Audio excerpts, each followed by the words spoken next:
नमस्कार शिखा मुखार्जीज artistry part 2 এই YouTube চ্যানেলে আপনাদের সকলকে স্বাগত জানাই।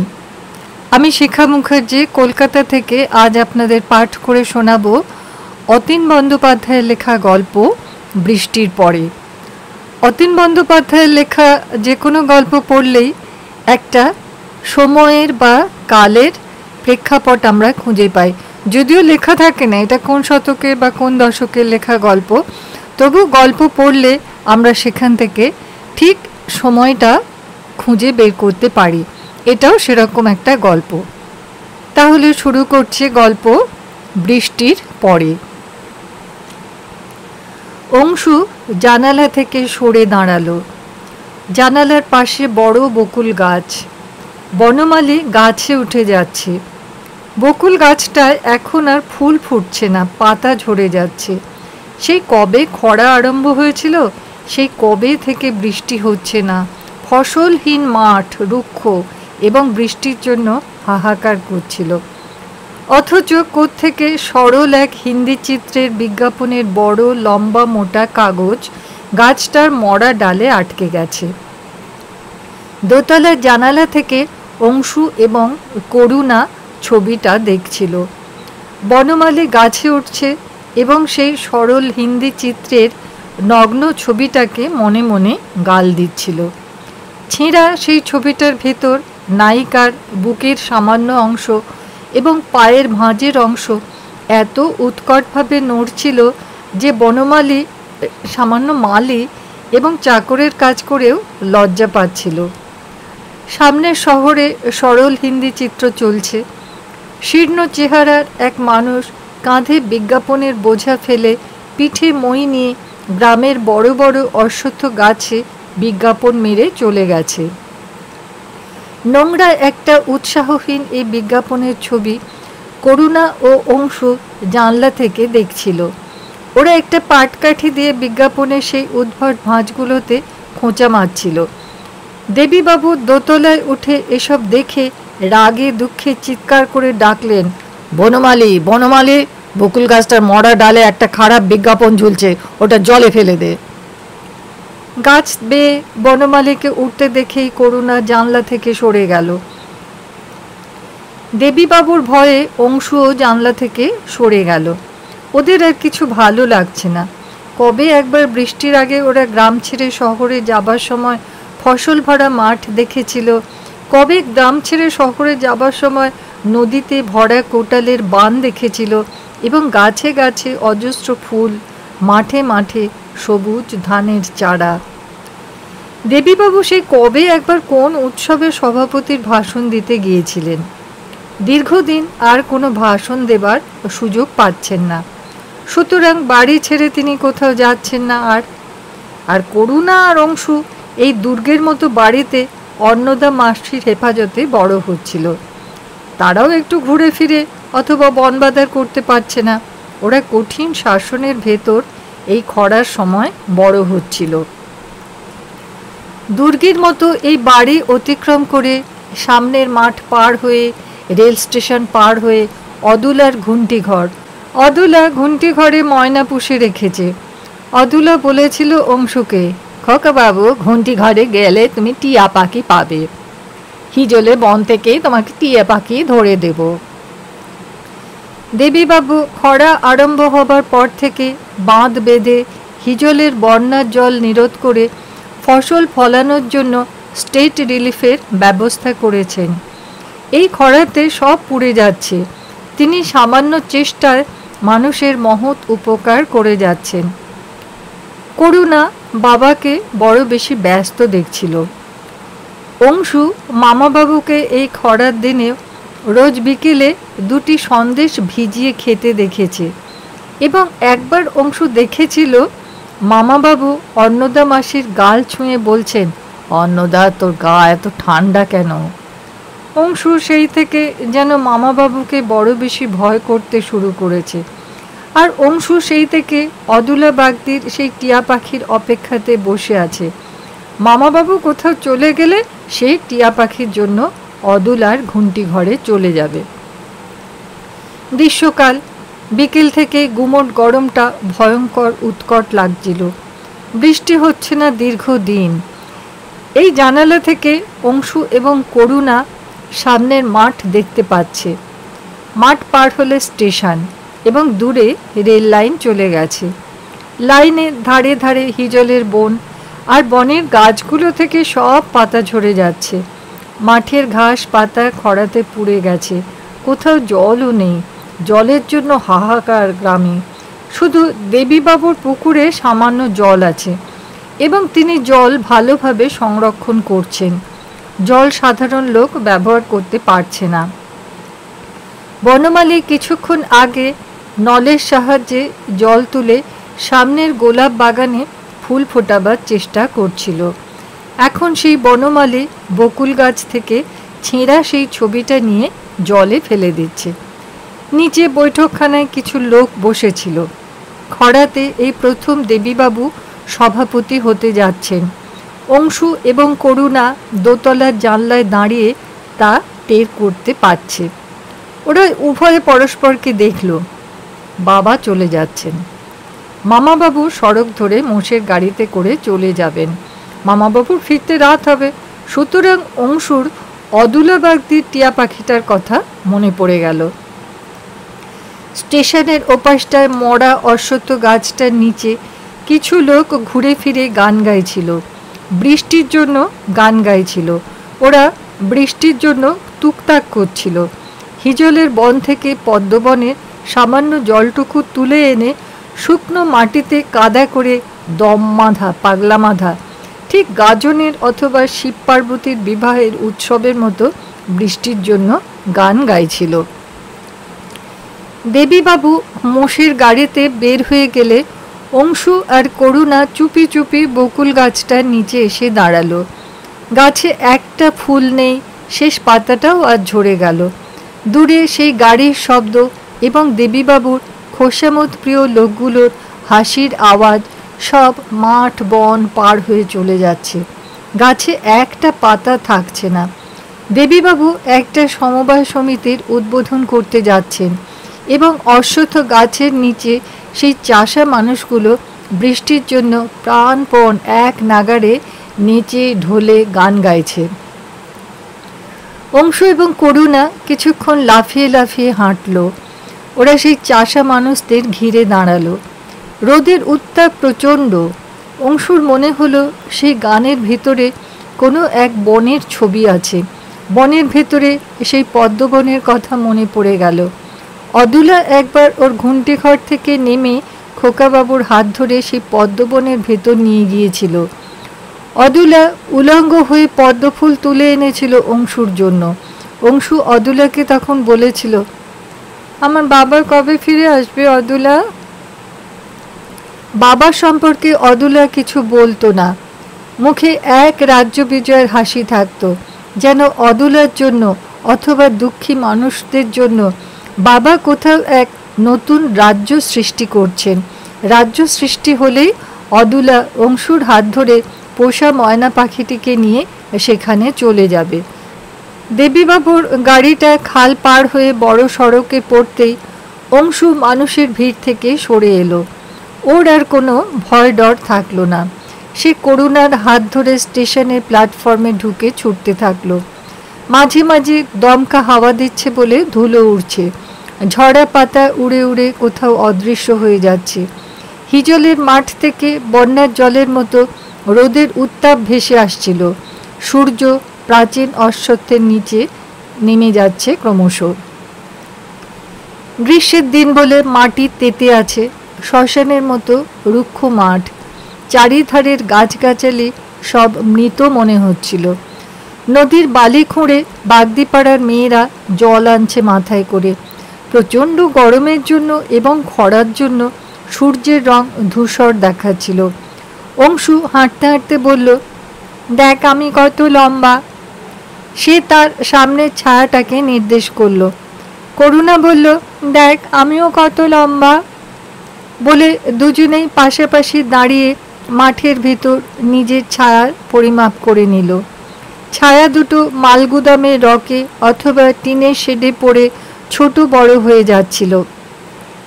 ওরা এবার ছুটে সেই ছোট বড় ছায়াকে সমান করতে গিয়ে দেখল খেতে না পেয়ে যে মানুষটা গতকাল এখানে গলা দিয়েছিল রেলের তলায়, তার সামান্য রক্ত এখনো ছোট ছোট পাথরে লেগে রয়েছে। অংশু নুয়ে একটা পাথর ঘুরিয়ে ফিরিয়ে দেখছে। এখন মানুষটার মৃত্যুর কথা ভাবতেই ওর বাবার কথা মনে আসছে।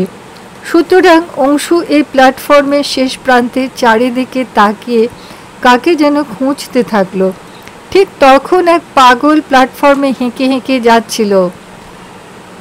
The great Calcutta show. সে হাতের তালুতে দ্য গ্রেট ক্যালকাটা শো সকলকে দেখাতে থাকলো। হিয়ার ইউ সি বলে হাতের তালুতে সে কঞ্চি দিয়ে খোঁচা মারল এবং সামান্য রক্ত ঝরল। মানুষ জমে যাচ্ছে। বৃষ্টির জন্য যারা সামান্য জলকাদা করে গড়াগড়ি দিচ্ছিল তারা পর্যন্ত এখানে উঠে এসেছে। গ্রামে শহরে তেল পাওয়া যাচ্ছে না বলে পাগলটা মুখটাকে ব্যাঙের মতো ক্লপ ক্লপ করে বেদন করল।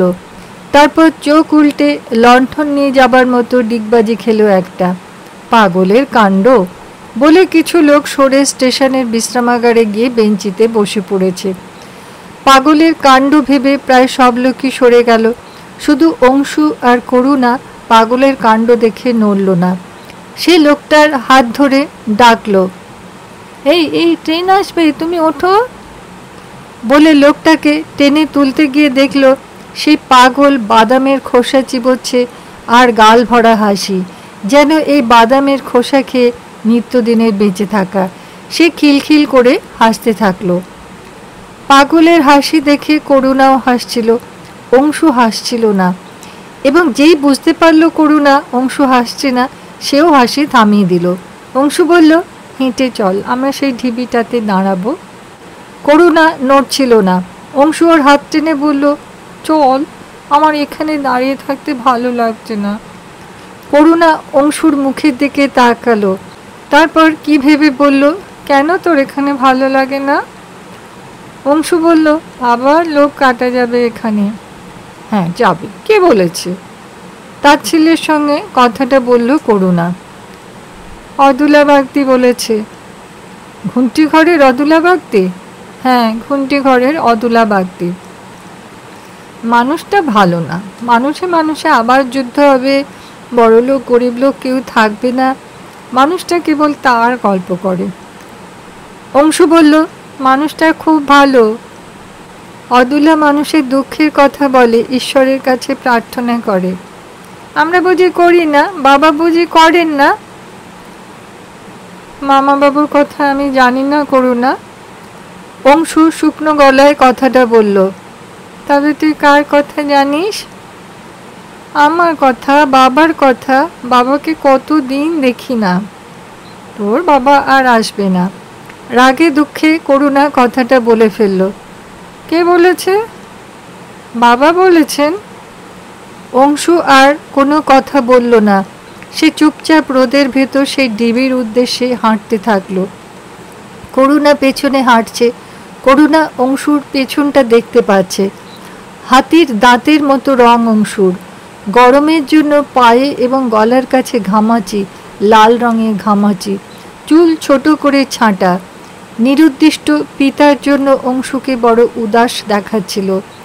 এই অংশুর জন্য করুণার ভেতরে বড় কষ্ট হচ্ছে। সে দৌড়ে গিয়ে ওর সামনে দাঁড়ালো, বলল, তুই রাগ করেছিস অংশু? অংশু জবাব দিল না। চুপচাপ হেঁটে গেল রেল লাইন ধরে। নিচের সড়ক ধরে গরুর গাড়ি যাচ্ছে, বউ যাচ্ছে, শাশুড়ি যাচ্ছে সঙ্গে। পেছনে একটা লোক, হাতে লণ্ঠন। যাবার মুখে রাত হবে বলে সঙ্গে লণ্ঠন এনেছে। সে বউকে নিয়ে প্রসূতি সদনে যাচ্ছে। করুণা বলল, বউটার বাচ্চা হবে অংশু। অংশু বলল, আমার বাবা আবার আসবে, দেখিস আসবে। এখন সূর্য অস্ত যাবার সময়। মাঠের জমিতে খরার জন্য বড় বড় ফাটল। মরুভূমির মতো হাহাকারের দৃশ্য সর্বত্র। উত্তাপের জন্য মাটিতে পা রাখা যাচ্ছে না। রেল লাইনের নিচে হিজলের জমি এবং বন। দুঃখী মানুষেরা বন থেকে কাঠ সংগ্রহ করে ফিরছে। শরীর ওদের বিবর্ণ, শুকনো এবং অন্নাভাব চোখে মুখে। কিছু পটলের জমি জল হচ্ছে না বলে পটলের পাতা পেকে যাচ্ছে। ঝোপের আড়ালে চাষি বউয়ের মুখ, বাবুদের জমি থেকে পটলের পাতা চুরি করবে, মুখে আতঙ্কের ছাপ। ওরা যেতে যেতে এসব দেখলো, আর দেখলো বড় একটা কাঠের বোর্ড, ছোট একটা মাটির ঘর। জানালার নিচে কাঠের বোর্ডটাতে লেখা, এখানে লণ্ঠন মার্কা সার পাওয়া যায়। ঘরটার দরজা জানালা বন্ধ। কাঠের দরজার উপর খড়িমাটিতে লেখা, জমি না পেলে চাষা মানুষদের চাষ হবে না। মাটির ভেতর দিনমান পড়ে না থাকলে, বৃষ্টিতে না ভিজলে, কাদার ভেতর ডুবে না থাকলে মা বসুন্ধরা খুশি হবে না। আর মাটি যে ভালোবাসার সামগ্রী, এমন সোনার অহংকার চাষা মানুষের আর কি আছে। করুণা এবং অংশু লেখাটা বানান করে পড়ল। অংশু বলল, এ ঘরটা একটা বুড়ো মানুষ থাকতো, মানুষটা মরে গেছে, মানুষটা না খেতে পেয়ে মরে গেছে। যেন এও বলতে পারত, মানুষটা মরে যাবার আগে দরজায় এ কথা লিখে গেছে। করুণা বলল, বুড়ো মানুষটাকে কেউ খেতে দিত না অংশু? না। সে বাবার কাছে এলো না কেন অংশু? করুণা বাবা সম্পর্কে উদার হতে চাইল। অংশু যেন শুনতে পায়নি। সে বলল, কত কাক দেখেছিস, কত শালিক দেখেছিস ঘরটার চালে? করুণা দেখল কত কাক, কত শালিক, অথচ কোনো কলরব নেই কাক শালিকের। ওরা যেন সে বৃদ্ধের পরজন্মের ছবি দেখল। অনেক বৃদ্ধ এবং চাষাভুষো মানুষ না খেতে পেয়ে মরে যাচ্ছে, এবং মরে গিয়ে কি কাক শালিক হয়ে গেল? করুণা বলল, রেলে গলা দিলে কি হয় রে অংশু? অংশু বলল, টিয়া পাখি হয়। না খেতে পেয়ে মরলে কাক শালিক হয়। আর যারা খুব খায় সারাদিন, ওরা কুকুর হয়। বাবা সারাদিন কত খায়, বাবা কুকুর হবে? মামা বাবু কি হবে অদুলা বলতে পারবে। বলতেই দেখল সব কাক শালিক হিজলের বনে উড়ে যাচ্ছে। অংশু সেই পথে অদুলার ঘুমটি ঘরে পৌঁছে দেখল ঘরে তালা দেওয়া। ভেতর থেকে ময়না পাখিটা চেঁচিয়ে বলছে, অদুলা বনে গেছে, হরে রাম কও, অদুলা বনে গেছে, হরে রাম কও। রেল লাইন পার হলে হিজলের বন। অংশু এবং করুণা অদুলাকে খোঁজার জন্য বনের ভেতর ঢুকে গেল। ওরা কাঠুরেদের হাঁটা পথে লাফিয়ে লাফিয়ে ছুটছিল। সূর্য অস্ত যাবে কিছুক্ষণের ভেতর। ওরা গাছগাছালির ফাঁকে সূর্য দেখবার চেষ্টা করলো। বড় বড় শাল গাছের জঙ্গল, কিছু পিয়াল গাছ, অথচ একটা পাতা নেই গাছে। করুণা বলল, আমার ভয় করছে অংশু। অংশু বলল, কিসের ভয়, এই বনটা আমার চেনা। করুণা ওর খুব কাছে কাছে থাকছিল। গাটা কেমন ছমছম করছে অংশু। তুই কি রে, কত বড় বড় গাছ দেখছিস, চুপচাপ সব দাঁড়িয়ে আছে, ওই দেখ ওই দেখ বলে অংশু ওপরের দিকে মুখ তুলে দিল। করুণা নির্ভয়ে গাছগাছালির ফাঁকে ওপর দিকে তাকালো। এত বড় বড় সব গাছ এবং ডালপালার ভেতর থেকে ওরা আকাশ দেখতে পাচ্ছে। সূর্যাস্তের আলো মরছে না। লাল রঙে মনে হচ্ছিল এই মৃত অরণ্যে সূর্যের এই রক্তক্ষরা শেষ আলো এক্ষুনি দাবানল সৃষ্টি করবে। কেবল দুই সরল বালক বালিকার জন্য মৃত এবং অভিশপ্ত এই অরণ্যকে নিশ্চিহ্ন করে দেওয়া হচ্ছে না, এবং কোথাও কিছু শ্যামল সবুজ অরণ্য এদের জন্য বিদ্যমান। রেল লাইন ধরে মালগাড়ি যাচ্ছিল। পাশে ছোট্ট এক শ্যামল সবুজ পদ্মদিঘি। ওরা হেঁটে হেঁটে পদ্মবনে পৌঁছে যাচ্ছে। আর এ সময় ঠান্ডা হাওয়া দিচ্ছিল, যেন এই উত্তপ্ত দিনের হাওয়া পদ্মবনের জল থেকে ভিজে উঠে ওদের ওপর দিয়ে বয়ে যাচ্ছে।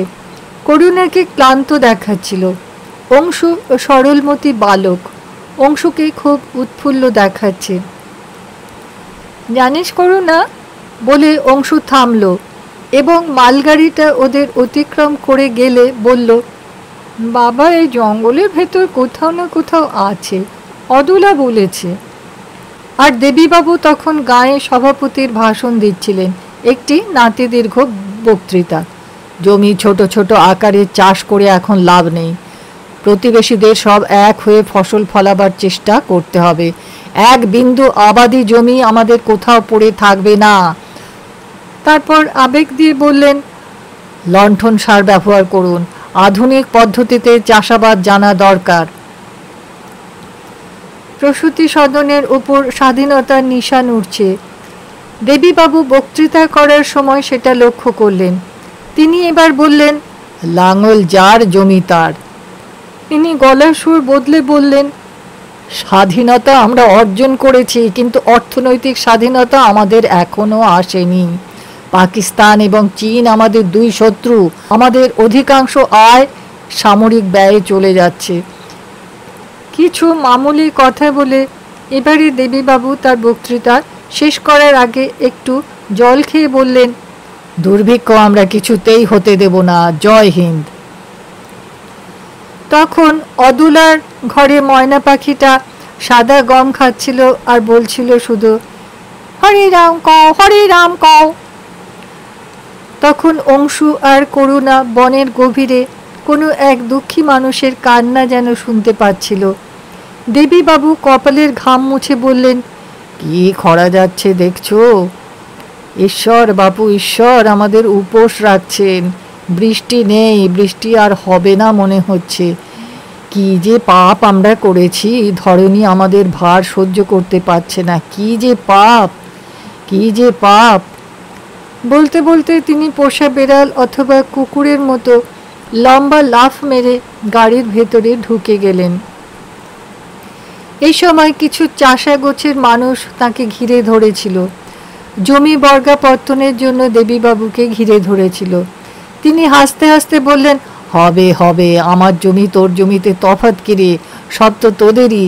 বিঘে পিছু 1 মণ ধান পেলে তোদের অনেক হবে। চাষা মানুষের আর কি কথা আছে? তারা ভাবে মাটির কথা, বর্ষার কথা, এবং কখন নদী নালা ভরে যাবে, কখন ধানের জমিতে জোয়ারের জল আসবে, কখন দিনমান রোদে বৃষ্টিতে এই কালো অঙ্গ তীর্থের মতো জলে কাদায় গড়াগড়ি দিতে পারবো। হায় মানুষের অঙ্গ। অংশু আর করুণা সেই দুঃখী মানুষটিকে খুঁজতে আরও গভীর বনে ঢুকে যাবার মুখে দেখল এক পাগল বনের ভেতর থেকে ছুটে আসছে। ভয়ে ওরা বনের ভেতর দিয়ে ছুটতে না পেরে জলে লাফিয়ে পড়ল। সে স্টেশনের পাগলটা এসে দাঁড়ালো। করুণা ভয়ে অংশুকে জড়িয়ে ধরেছে। অংশু উলঙ্গই পাগলের গায়ে কিছু হিজিবিজি লেখা দেখতে পেল। পাগলটা ওদের দেখে খিলখিল করে হাসছে। অংশুর কি করে যেন সব ভয় উবে গেল। পাগলের হাসি দেখে ওর ভেতরের সব ভয় মরে গেল। অংশু শক্ত গলায় বলল, আমরা অদুলাকে খুঁজতে এসেছি। অদুলাকে তুমি চেনো না? অদুলা, ঘুমটি ঘরের অদুলা। মানুষটা একটা ময়না পুষে রেখেছে, তুমি চেনো না অদুলাকে? অদুলার কথা শুনেই পাগলটা স্প্রিং দেওয়া পুতুলের মতো নাচতে লাগলো। করুণার ভয় কমে আসছে, সে খুব সহজ হয়ে আসছিল। পাগলটা ঘুরে ফিরে নাচছে। পাগলটা নাচছিল এবং গান গাইছিল, বৃষ্টি নামার গান। মানুষটা এবার ওদের সামনে এসে হাত পা পাছা এমনকি বগলের তলায় কি লেখা আছে ঘুরিয়ে ফিরিয়ে দেখালো। মানুষকে অংশুর ভয় নেই, সুতরাং লেখাগুলো পড়ার জন্য অংশু করুণার হাত ধরে পড়ে উঠে দেখল বুকের ওপর পাগল মানুষটার একটা উটের ছবি, নিচে মরুভূমির মতো ছবি আঁকা। পিঠের পাশ থেকে পাছার নিচে এবং আরও নিচে একটা বড় মিছিলের ছবি ক্রমশ অদৃশ্য হয়ে যাচ্ছে। এত বড় একটা মিছিল এবং সামান্য এক উটের ছবি নিয়ে মানুষটা অংশু মানুষটাকে দেখছিল। মানুষটার হাতে 2 মুঠো গম। মানুষটা একটা একটা গম মুখে ফেলে ভীষণভাবে চিবোচ্ছিল। এখন কোনো কথা বলছে না, অথচ হাতের গম শেষ হচ্ছিল না। লোকটা গম চিবোচ্ছে, লোকটা উলঙ্গ, 2 মুঠো গম হাতে রেখে বৃষ্টির জন্য অপেক্ষা করছিল যেন। বৃষ্টি হলে বীজ রোপণ করে ফসলের পুণ্য ঘরে তুলবে। করুণার সাহস বেড়ে গেছে। সে দেখল ওদের পথ আগলে আছে পাগল মানুষটা। সে যাবার পথ করার জন্য পাথর তুলে ছুঁড়ল, আর পাগলটা তখন ভয়ে যেন ছুটছে। ওর হাঁক শোনা যাচ্ছে। সেই হাঁক বনের গভীরে দুঃখী মানুষের কান্নার মতো শোনাচ্ছিল। অংশু বলল, যাবি পাগলটাকে খুঁজতে? কত দূর? কত দূর আর হবে, আমরা হেঁটে হেঁটে বনের ওপাশটাতে ওর কুঁড়ে ঘরে চলে যাব। তুই জানিস ও কোথায় থাকে? বাড়ি জানবো না, অদূরে আমাকে সব বলেছে। বন পার হলে, নদী পার হলে চন্দনের গাছ আছে বড়, সেই গাছের নিচে মানুষটার তালপাতার ঘর আছে, সামনে মাঠ, কত ফুল কত পাখি। মাঠে এখন খরা বলে ছোট বড় সাপ আছে। করুণা এখন অংশুর দিকে তাকাতে ভয় পাচ্ছে। অংশু এখন বনের ভেতর সেই পাগল মানুষটার মতো কথা বলতে চাইছে। সে যেন ওকে ফেলে বনের ভেতর অদৃশ্য হয়ে যাবে। সেই তাড়াতাড়ি অংশুর হাত ধরে ফেললো এবং বলল, তুই যে বললি অদুলা বাগদির ঘুমটি ঘরে যাবি, সে তোর জন্য পাখি ধরে রাখবি, টিয়া পাখি। অদুলা বাগদির ঘুমটি ঘরে যেতে আমাদের রাত হবে করুণা, আমরা ছুটে ছুটে যাব। তুই পারবি করুণা, আমার সঙ্গে ছুটে যেতে পারবি? করুণা ঘাড় নাড়ল। সঙ্গে সঙ্গে অংশু ছুটতে চাইলে বলল, হ্যাঁ রে অংশু, আমাদের জামা প্যান্ট সব ভেজা। ভিজে জামা প্যান্ট দেখলে বাবা বকবে, মাসি বকবে। সামান্য শুকিয়ে নিতে পারলে ভয় থাকবে না। ওরা জামাটা হাওয়ায় বাদামের মতো তুলে দাঁড়িয়ে থাকলো।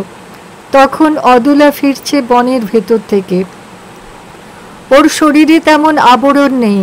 সে কোনো এক গেরস্থ মানুষের পানবাটা চুরি করে গোপনে উলঙ্গ হয়ে এক শ্বাসে দৌড়ে গেছে এবং বনের গভীরে মৃত গাছের ডালে বাটাটা বেঁধে রেখেছে বৃষ্টির জন্য। বাটা রেখে ফের খুন্টি ঘরে ফেরার সময় দেখল বাবুদের বাড়ির খোকা বাবু, বাবুদের বাড়ির মেয়ে করুণা। অদুলা বাগদিকে দেখে ওরা দুজনই সম্মোহনের মতো হাঁটছিল। অদুলার কাঁধে লম্বা বাঁশ, বাঁশের মাথায় এক টিয়া পাখি। সে ফেরার পথে বন থেকে টিয়া পাখি ধরে ফিরছে। এখন অংশু, করুণা আর অদুলা হাঁটছে। অদুলা আজ ওদের দেখে এতটুকু সম্মান মোতাবেক কথা বলল না, যেন অংশু এবং করুণা বনের ভেতর হারিয়ে গিয়েছিল, সে তাদের ধরে নিয়ে যাচ্ছে। আর দেবীবাবু যেতে যেতে লক্ষ্য করলেন এত বড় গ্রাম, এত ঘর এবং সংসার, অথচ কোথাও সন্ধ্যের পরে আলো জ্বলছে না। অন্ধকারে গ্রাম মাঠ বড় বেশি ডুবে আছে। বিন্দু বিন্দু আলোর আশা করেছিলেন তিনি, কিছুই দেখা যাচ্ছে না। পথ অন্ধকার।